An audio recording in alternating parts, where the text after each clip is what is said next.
ॐ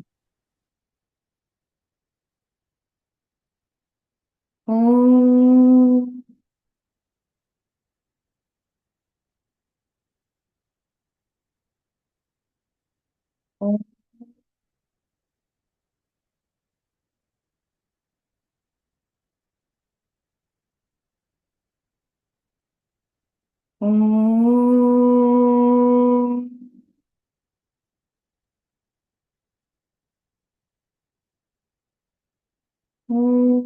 गणानां त्वा गणपतिगं हवामहे कविं कवीनामुपमस्रवस्तमम् ज्येष्ठराजं ब्रह्मणां ब्रह्मणस्पत आनशृण्वन्नोदिभिः सीद सादनम्।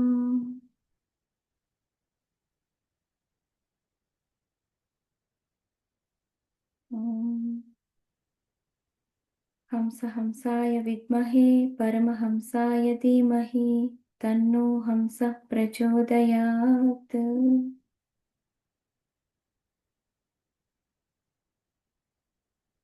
ॐ गुरुब्रह्मा गुरुर्विष्णुः गुरुदेवो महेश्वरः गुरु साक्षात् परं ब्रह्म तस्मै श्री गुरवे नमः। सदाशिवसमारम्भां शङ्कराचार्यमध्यमाम् अस्मदाचार्यपर्यन्तां वन्दे गुरुपरम्पराम्। सर्वमङ्गलमाङ्गल्ये शिवे सर्वार्धसाधिके शरण्ये त्र्यम्बके गौरी नारायणी नमोऽस्तु ते।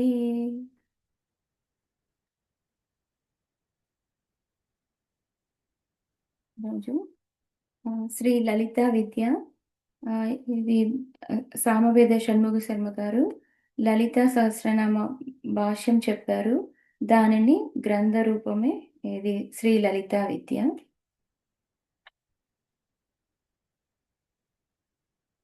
ఆ, ఈ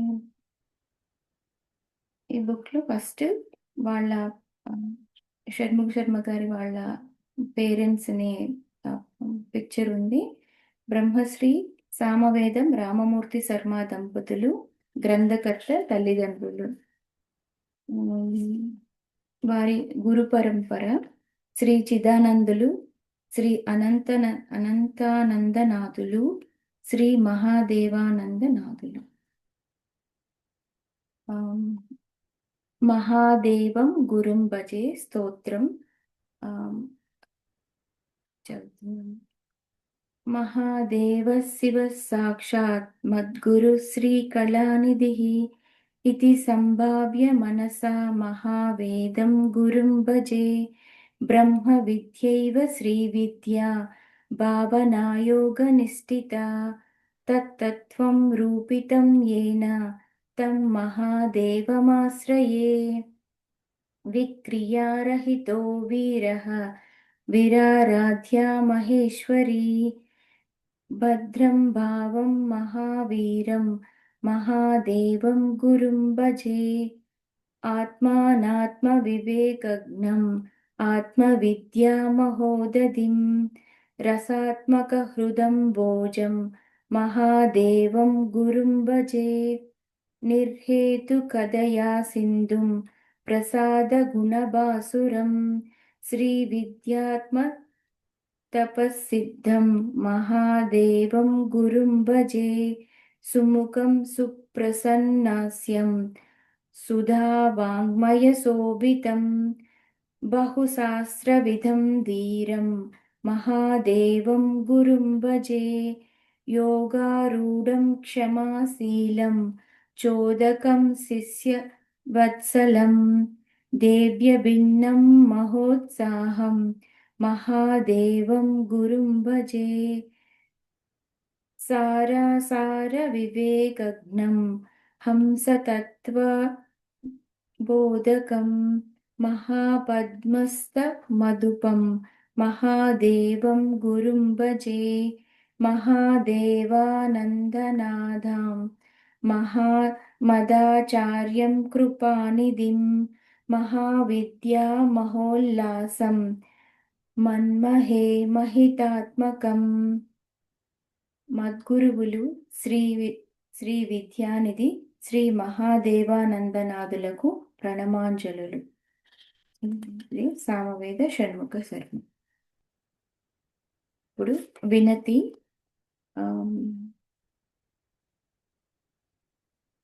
శ్రీ లలితా సహస్రనామ స్తోత్రంపై అనేక భాష్యాలున్నాయి. వాటికి తేటయైన తెలుగు అనువాదాలు ఉన్నాయి. మరి ఈ పుస్తకం దేనికి అనే ప్రశ్నకు సమాధానం ఈ పుస్తకమే. నా భక్తి రచనలు నావికానా అన్న విశ్వనాథ వారి పలుకే తలంపునకొస్తోంది. ఈ నామ సహస్రితో ఈ జీవునకు ఏ పూర్వసుకృత ఫలము గాఢమైన అనుబంధం ఉన్నది. నిరంతరం మనస స్మరణ స్ఫురణలుగా ఈ నామ మంజరులు ఆత్మీయాలయ్యాయి. దేవి కృపతో సత్సంప్రదాయ సిద్ధమైన సద్గురువులు లభించి శ్రీ విద్యానుగ్రహం సిద్ధించడం ఈ జన్మకు మహాప్రసాదం. ఆ వెలుగులో ప్రామాణిక భాష్యాలను అధ్యయనం చేస్తూ నామార్థ విచారణ గావిస్తూ తద్వారా పరాంబికను ఆరాధించుకోవడమే అలవాటైంది. మంత్రంతో పాటు సత్సంబంధ శాస్త్రాలను శ్రద్ధగా గురు శిక్షణలో చదువుకొని అనుష్ఠించడం వలన భాష్య సహాయంతో గ్రహించిన లలితాంబ నామాలు మరింత అర్థవంతమైన తేజస్సుతో భాసించాయి. అటుపై ప్రవచన రూపంగా చెప్పుకునే వ్యాజంతో మరొక సాధన మొదలయ్యింది. సాంప్రదాయజ్ఞుల అనుమతితో శాస్త్రం విధించిన పరిమితులను నియమాలను అతిక్రమించకుండా కేవలం ధర్మ భక్తి జ్ఞాన సంస్కారాలతో అమ్మవారి వైభవాన్ని ప్రవచించడమే ప్రసంగాల విధానంగా ఏర్పరచుకున్నాను. ఈ క్రమంలో దృశ్య మాధ్యమంలో 2002 నుండి అనేక నెలల పాటు వీక్షించిన సహృదయులెందరో ఆనాటి నుండి ఆ ప్రవచనం గ్రంథరూపకంగా వెలువడాలని ఆశించారు. దేవి సంకల్పం ఇన్నాళ్లకు ఆ అభిష్టాన్ని సిద్ధం చేసింది. లలితా సహస్రనామ భాష్యాలలో ప్రసిద్ధి చెందినవి: మొదటిది శ్రీ భాస్కరరాయల వారి సౌభాగ్య భాస్కర భాష్యం. వేదాంత పురాణ ఆగమన స్మృత్యాది విషయాలను ఉట్టంకిస్తూ వారిచ్చిన మహాభాష్యం సంపూర్ణ దేవీ సాక్షాత్కారమే. ఆ విజ్ఞానం అమోఘం. సంప్రదాయజ్ఞులు శిష్టులు కూడా ఆ దీదిని ప్రమాణంగా స్వీకరించారు. అయితే కొన్ని సాంప్రదాయాల వారు ఆ భాష్యంలోని కొన్ని అభిప్రాయాలతో విభేదించినప్పటికీ దాని వైశిష్ట్యాన్ని ఆమోదించారు కూడా. వారు రాసిన భాష్యాలలో కూడా భాస్కరరాయలు ప్రస్తావించిన శాస్త్రాంశాలను అర్థాలను యథాతథంగా స్వీకరించడమే దానికి తార్కాణం. తత్పూర్వమే వచ్చిన మరొక భాష్యం శ్రీ భట్టనారాయణుల జయమంగళ వ్యాఖ్య. ఎన్నో విశేషాంశాలతో ప్రామాణికంగా రచించిన ఉజ్వల భాష్యం ఇది. మూడవది శ్రీ కళ్యాణానంద భారతి వారి శ్రీ కళ్యాణ శ్రీకళా భాష్యం. వీరు 1000కి పైగా నామ విభజన చేశారు. గంభీర భావాలతో కూడిన ఉత్తమ భాష్యం ఇది. ఆ భాష్యానుసారంగా ఇతర భాష్యాలను కూడా కలుపుతూ శ్రీ లలితా సహస్రనామ గూఢార్థ దీపిక పేరుతో శ్రీ రాచకొండ కోటేశ్వరరావు గారు తెలుగులో చక్కని ప్రామాణిక భాష్యాన్ని రచించారు. వివిధ మంత్ర విద్యలను నామాలలో నిక్షిప్తమైనవిగా చూపించిన అద్భుతమైన పద్ధతి వీరిది. ఇది నాణ్యతో దర్శనీయం. శ్రీ లలితా నామార్థ మంజూష పేరుతో శ్రీ వడ్లమూడి వెంకటేశ్వరరావు గారు చక్కని గ్రంథాన్ని రచించారు. ఆయా నామాలలో బీజాక్షరాలను దేవతామూర్తులను దర్శించి రాసిన ఆ భాష్యం ఎన్నో ఉపనిషద్వాక్యాలను కూడా ప్రస్తావించింది. ఈ భాష్యాలను అధ్యయనం చేయడంతో పాటు ఇటువంటి వాటిలో ముఖ్యాంశాలను గ్రహిస్తూ గురువుల కృప వలన దేవి ప్రేరణ వలన స్ఫురించిన భావాలను మేళవించి ప్రవచించడం జరిగింది. నా సాధన కోసం చేసుకున్న మథనం భావన ప్రవచన రూప సాధనగా కూడా పరిణమించడం అమ్మ అనుగ్రహమే. ప్రవచనాలను విన్న గురువుల దీవెనలు, ఆమోదం లభించడం మరొక మహాభాగ్యం. 2013 సంవత్సరంలో గుంటూరులోని సంపత్ నగర్లో శ్రీ శృంగేరి శారదాపీఠ పరిపాలిత శంకరమఠంలో 42 రోజుల పాటు దీక్షగా మరలా సుదీర్ఘ ప్రవచన యజ్ఞాన్ని నిర్వహించే సౌభాగ్యం శ్రీ శారదామాత కారుణ్యం వలన జగద్గురు కటాక్షం చేత ప్రాప్తించింది. ఇది ఒక దివ్యానుభూతి. ఆ శారదా మందిర విశాల ప్రాంగణంలోనే కేటాయించిన వసతి గృహంలో బస చేసి బ్రాహ్మీ ముహూర్తం మొదలు జపానుష్ఠానం, అర్చన, అధ్యయనం, ఆలోచన అనే 4 సాయంకాలం వరకు తపించి అటుపై ప్రవచించడం చిత్తాన్ని శ్రీ మాతృమయం చేసింది. భాష్య గ్రంథాలను క్షుణ్ణంగా పరిశీలిస్తూనే ఇతర శాస్త్రాల్లోని అంశాలను కూడా అన్వయిస్తూ స్ఫురించిన భావాలను శాస్త్రసమ్మతమైతేనే స్వీకరిస్తూ తపస్సుగా సాగిన ఆ కార్యక్రమంలో దేవి భావానుభవం వాగ్రూపకంగా వ్యక్తమయ్యింది. సౌందర్యలహరి, మూక పంచసతి, ఆర్యాద్విసతి, సుభగోదయస్తవం, పంచస్తవి వంటి సద్గ్రంథాల్లోని విషయాలను కూడా వచసా వహించాను. ఈ సభకు స్థానికులే కాక పలు ప్రాంతాల నుండి ఎందరో ఉపాసకులు, పండితులు, వేదజ్ఞులు విచ్చేసి అనుగ్రహించారు. ఈ ప్రవచన పాఠాన్ని పుస్తక రూపమే ఈ శ్రీ లలితా విద్య. గురుముఖైక వేద్యాలైన శాస్త్ర సంకేత గహన విషయాలను తగిన మర్యాదలతో గోప్యపరిచి కేవల భక్తి జ్ఞాన ప్రధానంగా శ్రీ లలితాంబ నామ రూప లీలా మహిమా తత్వాలను వ్యక్తీకరించడమే ఈ ప్రవచన ప్రధాన ఉద్దేశం. ముఖ్యంగా ఈ గ్రంథ శైలి గురించి ప్రవచనాలను పుస్తకంగా రూపుదిద్దేటప్పుడు కొన్ని దృష్టాంతాలను, ఉపమానాలను, లోకరీతులను పరిహరించడం జరిగింది. ఉపన్యాసాలకు తగినైన గ్రంథానికి సముచితాలు కావనే భావంతో, కానీ కొన్నిటిని మాత్రం విషయాంతరాలనిపించిన గ్రంథంలో చేర్చడం జరిగింది. తద్వారా సనాతన ధర్మాంశాలను పరామర్శించడం, వాటి ఔన్నత్యాన్ని నేటి తరాలకు అందించడం జరుగుతుందనే సదుద్దేశమే దీనికి కారణం. అందుకే ఈ గ్రంథంలో సందర్భ శుద్ధితో హర్ష విజ్ఞాన వైభవాలను కూడా దర్శించవచ్చు. అయితే ఈ పుస్తకమంతా ప్రవచన శైలిలోనే సమకూర్చడం జరిగిందని విఘ్నులకు విన్నపం. సూటిగా, స్పష్టంగా, సులభంగా సహృదయులకు చేరువ కావాలంటే ప్రవచన ధోరణియే ప్రయోజనకారి అనిపించింది. అవే మాటలు కొలది మార్పులతో సమకూర్చబడ్డాయి. శ్రీ లలితా సహస్రనామ స్తోత్రం ఒక శాస్త్రం అనే మాట ప్రవచనాలలో బహుపర్యాయాలు విన్నవించుకున్నాను. ఉపాసనా శాస్త్రాలు, ఉపనిషద్ విజ్ఞానం ఈ రెండిటి ప్రకాశమే ఈ స్తోత్రమంతా.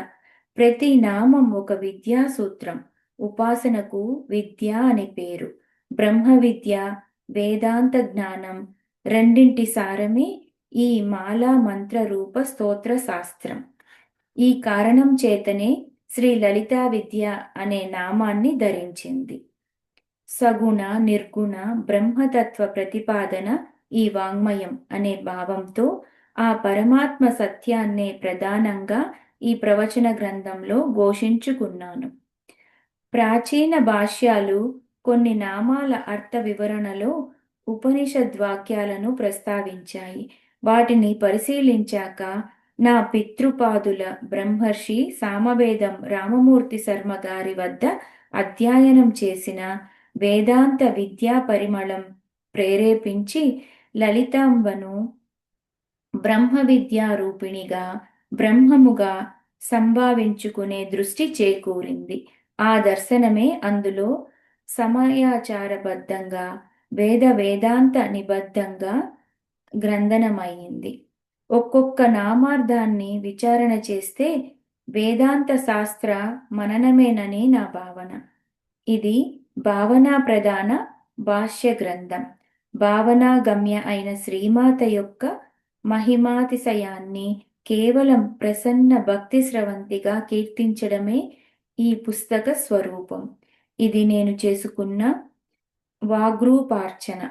సహృదయులకు దీని పఠనం కూడా ఆ భావననే ఉపకరిస్తుందని ఆశిస్తున్నాను. ఈ రోజుల్లో ఉద్గ్రంథాలను చదివే శ్రద్ధాళువుల సంఖ్య విరాళమే. కానీ ఈ గ్రంథంలోని నామాల అర్థ వివరాలను దినానికి కొన్ని చెప్పున పారాయణ వలె మనసు పెట్టి చదువుకున్నా పరమేశ్వరి భావానుభూతి భాసిస్తుందని చెప్పడానికి సందేహించడం లేదు. కారణం ఆ అనుభూతినే ఈ వాక్యాలలో నింపుకున్నాననే విశ్వాసం. నా గురువు తండ్రి బ్రహ్మర్షి సామవేదం రామమూర్తి శర్మ గారు, అమ్మ శ్రీమతి రమణమ్మల ఆశీర్బలంతో అస్మద్ గురుదేవులు శ్రీ మహాదేవానందనాథుల సత్కటాక్షంతో, శ్రీ లలితా పరదేవతానుగ్రహంతో ఈ శ్రీ లలితా విద్యను సంపూర్ణం చేయగలిగాను. గ్రంథరచనలో ప్రోత్సహించిన ధర్మపత్ని పుష్పలతకు దేవీ కృపా సిద్ధిరస్తు.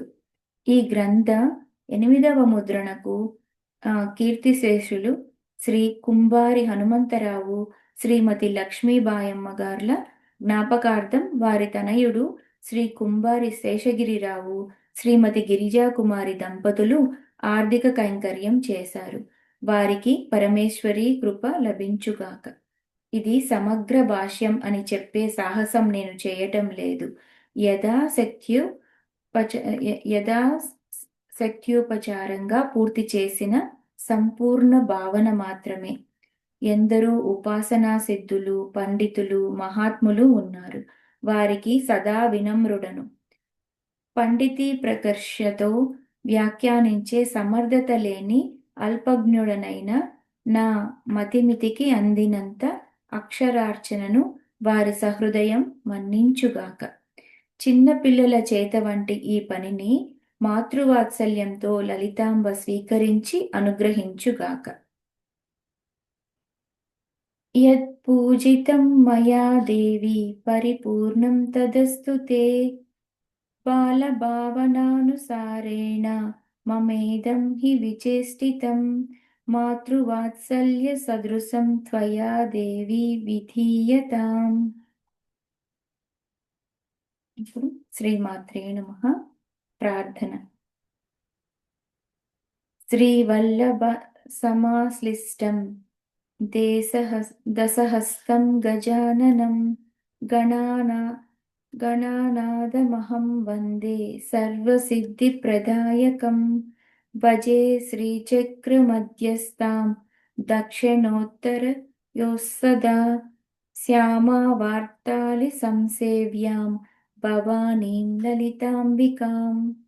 సర్వచైతన్యరూపాం తాం ఆద్యాం విద్యాం చ ధీమహి బుద్ధిం యానః ప్రచోదయాత్. ఇప్పుడు అవతారిక ఫలశ్రుతి. సహస్రనామ స్తోత్రం అనేది గొప్ప ప్రక్రియ. బాగా అలవాటైపోవడం వలన ఆ అద్భుతం సామాన్యంగా అనిపిస్తోంది. ఈ సహస్రనామ విద్య ప్రతి ఉపాసన సాంప్రదాయంలో ఉంది. విష్ణువును ఉపాసిస్తే విష్ణు సహస్రం, శివోపాసన చేస్తే శివ సహస్రం. అందులో మళ్ళీ రకరకాల భేదాలున్నాయి. కృష్ణ సహస్రం, రామ సహస్రం, నృసింహ సహస్రం, అలాగే శివునికి సంబంధించి దక్షిణామూర్తి సహస్రనామ స్తోత్రం. దీనితో పాటు శివ సహస్రనామాలు శివపురాణం, మహాభారతం, స్కాంద పురాణం, ఇంకా ఇతర పురాణాల్లో లభిస్తున్నాయి. లక్ష్మి, గౌరీ, దుర్గా, సరస్వతి ఇలా ప్రతి అమ్మవారికి కూడా అనేక సహస్రనామాలు ఉన్నాయి. ఒక దేవత అంటూ ఉంటే ఆ దేవతకి సంబంధించిన మూలమంత్రం ఉంటుంది. దానికి సంబంధించిన సహస్రనామ స్తోత్రము ఉంటుంది.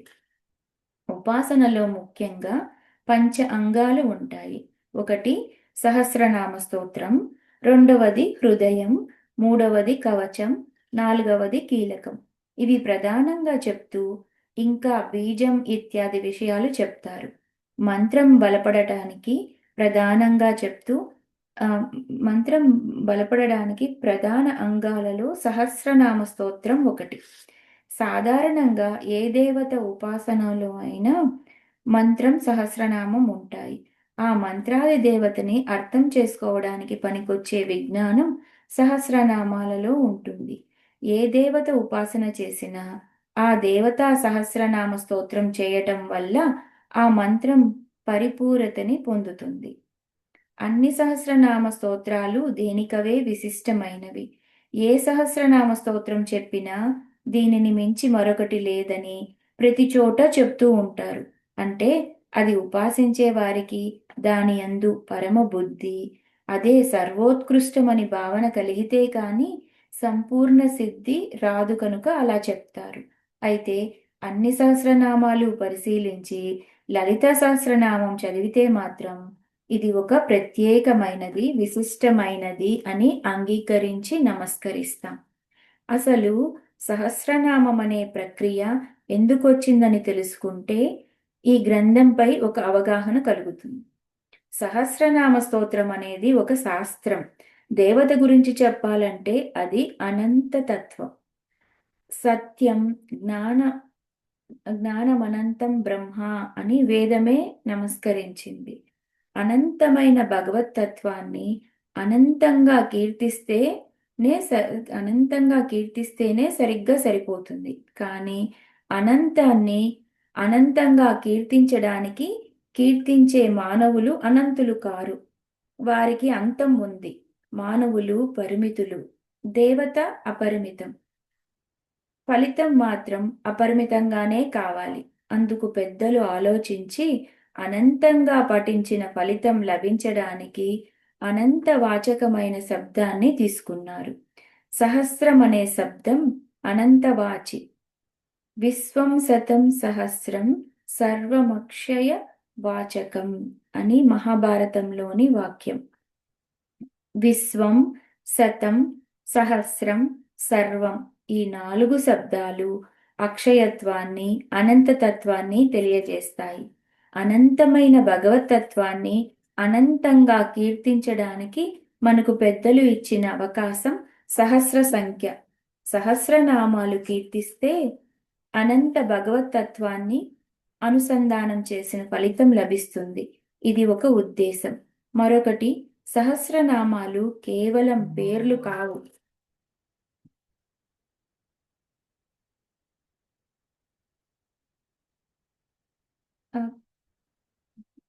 సహస్రం జ్ఞాత్వా కుర్విత కర్మాణి అని నిర్దేశించారు. ఏ కర్మ చేస్తున్నామో అది తెలుసుకుని చేయాలి. అలాగే మనం ఏ దేవతని ఆరాధన చేస్తున్నామో ఆ దేవత గురించి బాగా తెలుసుకోవాలి. అప్పుడు సంపూర్ణమైన పుష్టి వస్తుంది. ఒక్కొక్క దేవత గురించి అనేక సంపుటాలు రాయవచ్చు. అన్ని సంపుటాలు జ్ఞానం పొంది మన మనస్సులో పొందుపరుచుకోవాలంటే మనకంత శక్తి ఉంటుందా? అందుకని అంత సంపుటాల జ్ఞానాన్ని ఒక్కొక్క నామంలో నిక్షిప్తం చేస్తారు. ఏ దేవత ఉపాసనలోనైనా 1000 నామాలకు సరిగ్గా అర్థం తెలుసుకుంటే ఆ దేవత అంటే ఏమిటో పరిపూర్ణంగా అర్థమవుతుంది. సాధారణంగా శాస్త్రాల్లో 2 రకాల గ్రంథాలుంటాయి. మొదటిది సూత్ర గ్రంథం, రెండవది భాష్య గ్రంథం. సూత్ర గ్రంథం అంటే ఆ శాస్త్ర జ్ఞానాన్ని సంక్షిప్తంగా సంక్షిప్తంగా ఒక చిన్న వాక్యంలో పెడతారు. అది మేధావులైన వారికి బాగా అర్థమవుతుంది.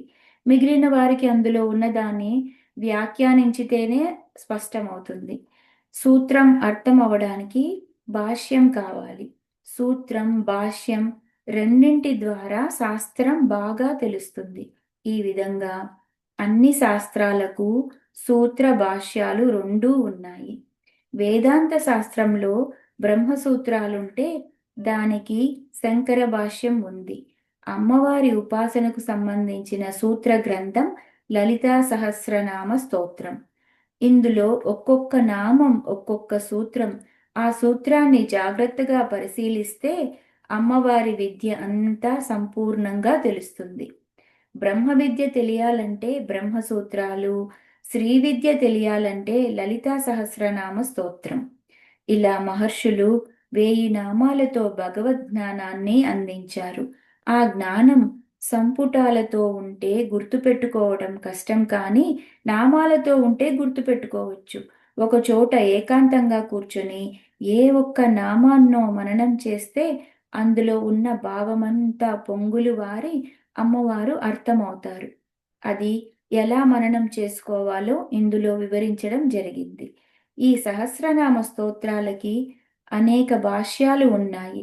పెద్దలు అనేక ఉపాసనా రహస్యాలని, వేదాంత శాస్త్ర విజ్ఞానాన్ని కూడా ఈ భాష్యాలలో తెలియజేశారు. దొరికినంత మేరకు ప్రామాణిక భాష్య గ్రంథాలన్నీ మదనం చేసుకొని వాటి నవనీతాన్ని ఇందులో ఆస్వాదించే ప్రయత్నం జరిగింది. ముఖ్యంగా సహస్రనామ స్తోత్రానికి అవతారిక చాలా విశిష్టమైనది. మనం ఇప్పుడు సహస్రనామ స్తోత్రం ఎలా వచ్చింది అని చెప్తున్నారు. ఇప్పుడు ఈ సహస్రనామ స్తోత్రం ఎలా వచ్చింది? ఇది ఎవరికి ఉపదేశించారు? ఇది హయగ్రీవ స్వామి వారు అగస్త్య మహర్షికి ఉపదేశించిన బ్రహ్మ విద్య. వ్యాసదేవుడు బ్రహ్మాండ పురాణం ఉత్తర భాగంలో ఈ విషయం ప్రస్తావన చేశారు. అయితే అక్కడ సహస్రనామ స్తోత్రం మాత్రమే కాకుండా లలితాదేవికి సంబంధించిన అనేక విషయాలు హయగ్రీవ స్వామి వారి చేత చెప్పబడ్డాయి. అలా చెప్తూ మధ్యలో ఈ సహస్రనామాలను చెప్పారు. ప్రారంభం పూర్వపీఠిక, దీనిని అవతారిక అని చెప్పుకోవచ్చు. ముఖ్యంగా ఒక విద్యను ముట్టుకుంటే ముందు దాని విలువ తెలిస్తే మరింత ఏకాగ్రత, శ్రద్ధ ఏర్పడతాయి. శ్రద్ధ అంటే ఏమిటో కాదు, దాని మహిమను శాస్త్ర ప్రమాణంతో తెలుసుకోవడమే, దానిపై విశ్వాసం కలగడమే. ఆ శ్రద్ధ కలిగించడానికి అవతారిక చాలా పనికొస్తుంది. ఒక విద్యలో ప్రవేశించే ముందు సంసిద్ధత అంత తేలికగా రాదు. అగస్త్యుల వారు అమ్మవారి చరిత్రంతా విని హయగ్రీవ స్వామి వారితో ఆశ్వాసన మహాబుద్ధే సర్వశాస్త్ర విశారద అన్నారు. ఓ హయగ్రీవ, అంటే గుర్రపు ముఖం కలవాడ, గొప్ప జ్ఞానం కలవాడ, సర్వశాస్త్ర విశారద. ఒక గురువుకు ఉండవలసిన లక్షణాలు ఇందులో తెలియజేశారు. హయగ్రీవుడు చెప్పాడని చెప్పడంలో ఒక ఆంతర్యం ఉంది. అమ్మవారి విద్య బ్రహ్మ విద్య. బ్రహ్మ విద్య అంటే వేదాంత విద్యే. బ్రహ్మ విద్యా గురువులు దక్షిణామూర్తి హయగ్రీవ స్వామివారు. జ్ఞానానందమయం దేవం నిర్మల స్ఫటికాకృతిం ఆధారం సర్వ విద్యానాం హయగ్రీవముపాస్మహే. మూల విద్య శ్రీ విద్యను ఇచ్చినవాడు దక్షిణామూర్తి అయితే దానిని వ్యాఖ్యానించి అందించిన వారు హయగ్రీవ స్వామి. మొదటివాడు శివుడు, రెండవవాడు విష్ణువు. శివుడు విష్ణువు కలిసి మనకి అమ్మ గురించి చెప్పారు. అగస్త్యుల వారు అప్పటి వరకు హయగ్రీవ స్వామి ద్వారా లలితాదేవి గురించి అనేక విషయాలు విని అడుగుతున్నారు. స్వామి, ఇప్పటి వరకు నువ్వు చాలా చెప్పావు, సంతోషంగా ఉంది అని. ఆ చెప్పినవన్నీ అగస్త్యుల వారు ఆయనకి తిరిగి చెప్తున్నారు. ఇలాంటి అలాంటి శిష్యులు గురువులకు దొరకడం చాలా కష్టం. చెప్పింది విని నిలబెట్టుకుని తిరిగి గురువుగారితో అంటే గురువుగారు ఎంతో సంతోషిస్తారు. గురువుకి మరికొన్ని చెప్పాలని ఉత్సాహం కూడా పుడుతుంది. అందుకేనేమో ఇలాంటి ఉపోద్ఘాతం ఇచ్చారు. ఇప్పటి వరకు నువ్వు చాలా విషయాలు చెప్పావు. దీనిని బట్టి లలితా సహస్రనామ స్తోత్రం చెప్పడానికి ముందు ఎన్నో చెప్పాడని వివరిస్తున్నారు.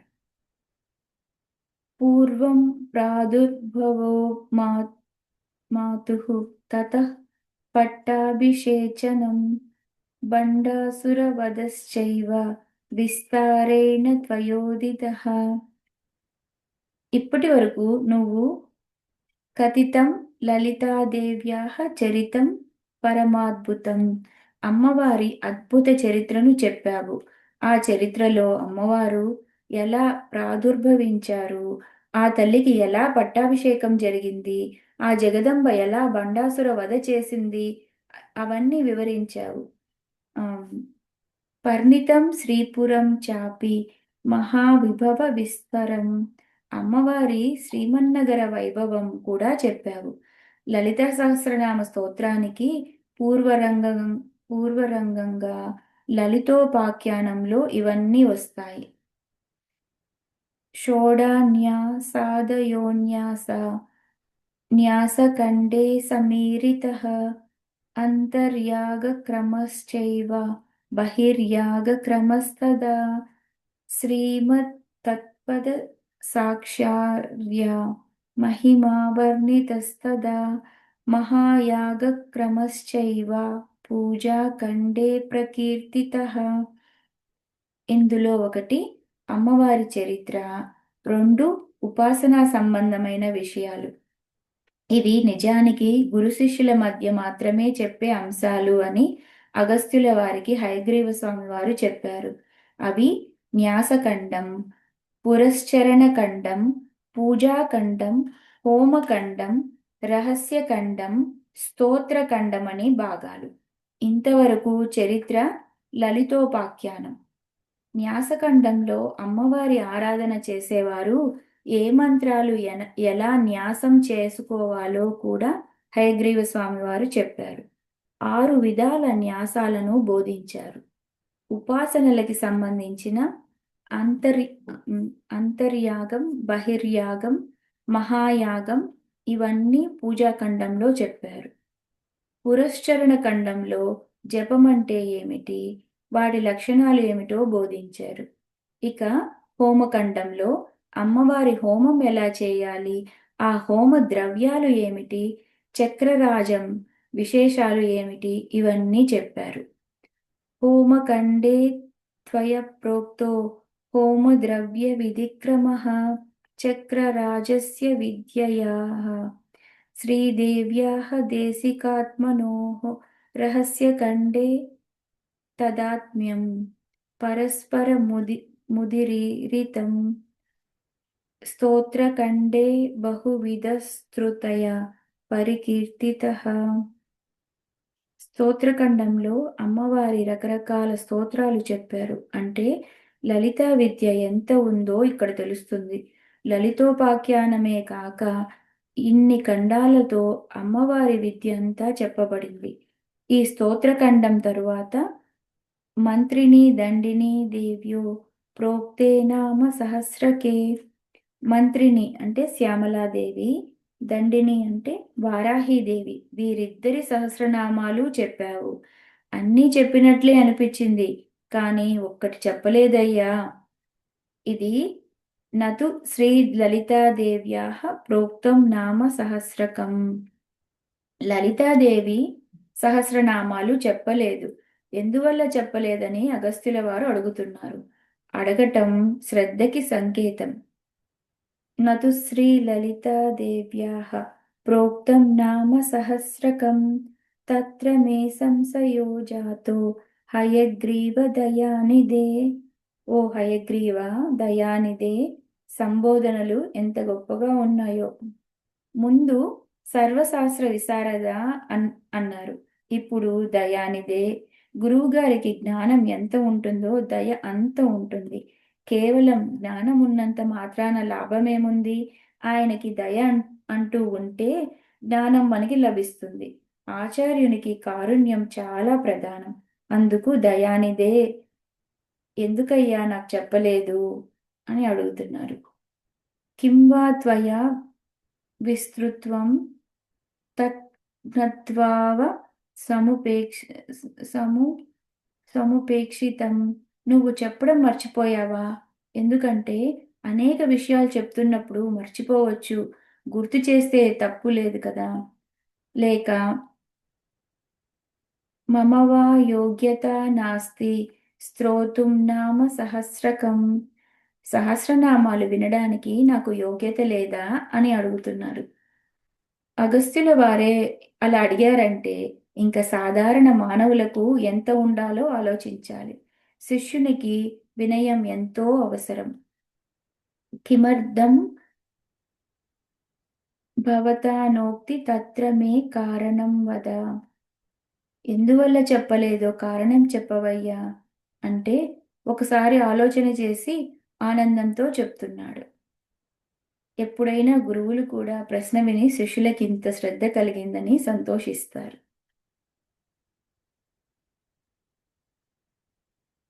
కిమర్థం భావతానోక్తి తత్ర మే కారణం వద. ఎందువల్ల చెప్పలేదో కారణం చెప్పవయ్యా అంటే ఒకసారి ఆలోచన చేసి ఆనందంతో చెప్తున్నాడు. ప్రహృష్ట వచనం ప్రాహ తాపసం కుంభ సంభవం. ప్రహృష్ట అంటే బాగా ఆనందించి హయగ్రీవ స్వామి వారు లోపాముద్రాపతే అగస్త్య అన్నారు. ఇదేం సంబోధన, వాళ్ళ ఆవిడ పేరుతో కలిపి పిలవడం అంటే ఆవిడ గొప్పతనం అంతటిది. లోపాముద్ర సామాన్యురాలు కాదు. ఈవిడ అమ్మవారికి మహాభక్తురాలు. సహస్రనామాల్లో చోటు సంపాదించుకుందంటే ఎంతో గొప్ప తల్లి. అమ్మవారి విద్యకి సంబంధించిన గురు పరంపరలో ఈ తల్లి కూడా ఒకరు. లోపాముద్రాదేవిని అగస్త్యుల వారిని కూడా గురు పరంపరలో చెప్పుకుంటాం. ఖడ్గమాల చదివే అలవాటు ఉంటే లోపాముద్రాయై లోపాముద్రామయై నమః, అగస్త్యమయై నమః అంటారు. వారిద్దరూ మనకు గురువులు. అందులో ఒక గురువు ఇప్పుడు అడుగుతున్నారు. ఇంకొక గురువు లోపాముద్ర. ఆవిడ పేరుతో కలిపి సంబోధిస్తూ లోపాముద్రాపతే అగస్త్య అన్నారు. లోపాముద్రకు పతి అయిన ఓ అగస్త్యుడా, నీకు సహస్రనామాలు వినడానికి అర్హత ఏమిటంటే ఆవిడికి భర్త కావటమే. సాక్షాత్తు జగదంబయే లోపాముద్రాదేవికి మంత్రం ఇచ్చింది. అది లోపాముద్రాదేవి గొప్పతనం. ఎవరో గురువుల ద్వారా మంత్రం పొంది తరువాత అమ్మవారిని మెప్పించడం కాదు. అమ్మవారే గురువై మంత్రం ఇచ్చారు. ఆ మంత్రంతో అమ్మవారిని ఉపాసన చేసింది. అమ్మవారు లోపాముద్రకి ఇచ్చిన మంత్రమేమిటో మనకెలా తెలుస్తుంది? ఎందుకంటే శ్రీ విద్యలో ఇదే మంత్రమని నిర్దేశించడానికి లేదు. 12 రకాల భేదాలతో శ్రీ విద్యా మంత్రం ఉంది. ఇప్పుడు ప్రసిద్ధంగా సాంప్రదాయం కాది విద్య. ఇది మన్మధుడు ఉపాసించిన విద్య. ఇది క అనే అక్షరంతో మొదలయ్యే 15 అక్షరాలు. ఇది కాక హాది విద్య అని మరొకటుంది. దీనినే లోపాముద్రా విద్య అని అంటారు. వాటి పరంపర వాటికి ఉన్నది. అలా 12 పరంపరలు శ్రీ విద్యలో ఉన్నాయి. మనువు, చంద్రుడు, కుబేరుడు, అగస్త్యుడు, అగ్ని, ఇంద్రుడు, సూర్యుడు, దూర్వాసుడు, స్కందుడు, శివుడు ఉపాసించిన అనేక రకాలైన శ్రీ విద్య సాంప్రదాయాలున్నాయి. సాంప్రదాయాలు ఎన్నైనా అమ్మ మాత్రం ఒక్కరే. వారి యోగ్యతను అనుసరించి సాంప్రదాయ పరంపరలో సాధన చేసుకోవలసిందే. లోపాముద్రాదేవి పేరున ఉన్న సాంప్రదాయంలో అసలు ముద్రాదులు అవసరం లేదని కొందరు వ్యాఖ్యానిస్తారు. ఆ తల్లి సాక్షాత్తు అమ్మవారి చేత మంత్రం పొందింది కనుకనే ఆవిడకి అంత స్థానం ఉంది. మంత్రసిద్ధి పొంది అగస్త్యుని పతిగా పొందింది. ఇప్పుడు అగస్త్యుల వారు హయగ్రీవుని ద్వారా శ్రీ విద్యను పొందుతున్నారు. అందుకే లోపాముద్రాపతే అగస్త్య సావధానమనాహ శృణు. ఈ మాట ఎంత విశేషంగా ప్రయోగించారో. సావధానంగా విను అంటున్నారు. ఈ విషయంలో ఒక గొప్ప మలుపు వచ్చింది.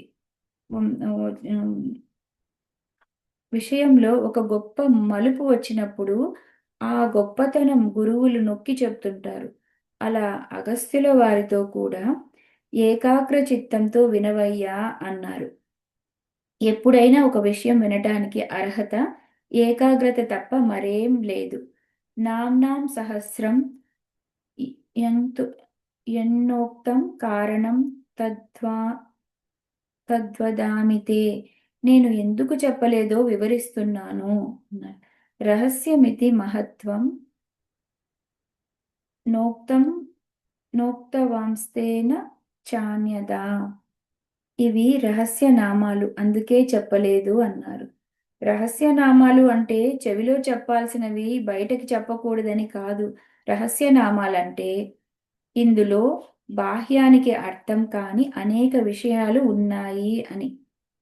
పునశ్చ పృశ్చస్తే భక్త్యా తస్మాత్ తత్తే వదామ్యహం. రహస్యనామాలేమైనప్పటికీ భక్తితో అడిగావు కనుక చెప్తున్నాను అన్నారు. రహస్యనామాలే అయినప్పటికీ భక్తితో అడిగావు కనుక చెప్తున్నాను అన్నారు.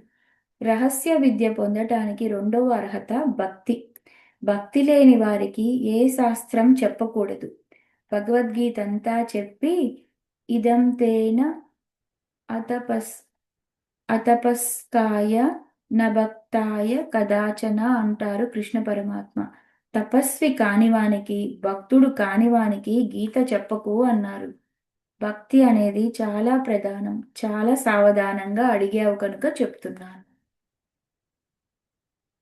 బ్రూయాశ్చి శిష్యాయ భక్తాయ రహస్యమపి దేశికః. రహస్య విద్య అయినప్పటికీ శిష్యుడు భక్తుడైతే మాత్రం గురువు, దేశిక అంటే గురువు అని అర్థం ఇక్కడ, తప్పకుండా చెప్పాలి కనుక నీకు నేను తప్పకుండా చెప్తాను. భవతాన ప్రధేయం స్యాదభక్తాయ కదాచన. నీకు